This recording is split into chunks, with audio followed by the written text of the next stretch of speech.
So guys, for today's video ay mag-ano tayo ngayon,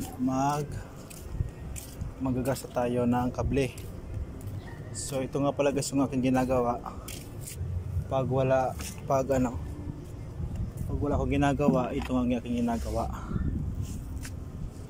So bali ito nga pala guys yung yung kabling to. Tingnan nyo guys yung kable. Yan.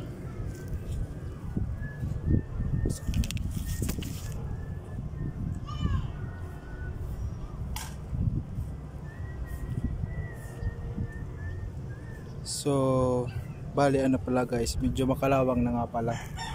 Yan. Medyo makalawang na siya. Yan. Bali pag nakalawang pala siya, napuputol yan. Kinakain kasi ng kalawang yung kable namin. So kailangan to ma-maintain yung krasa. Tulad nito. Ikita ko sa inyo guys.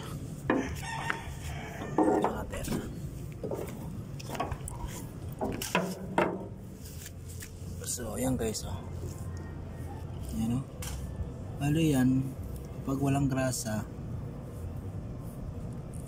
kinakalawang talaga yan kasi nasa dagat tayo. Yan, ngayon yan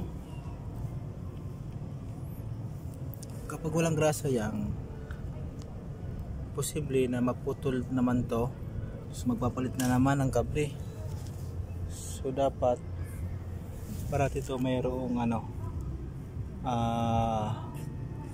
grasa. Ito guys, nilalagay ko dito.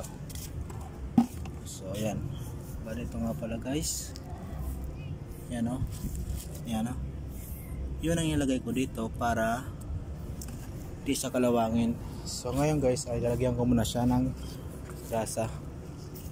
So dito ko ilagay para kita nyo guys yung aking ginagawa dito kapag wala akong ginagawa.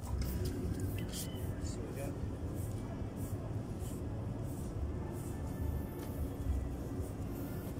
So yun guys, magkula tayo nakapot ng grasa.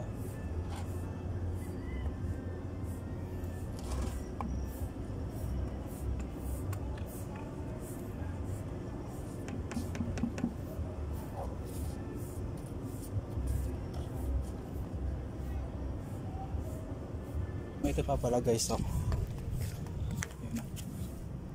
ito pala lalagyan natin yan ng grasa para di siya kalawangin. Yan. So sige lang ha, basta natin ito. Dito tayo maglagay ng camera.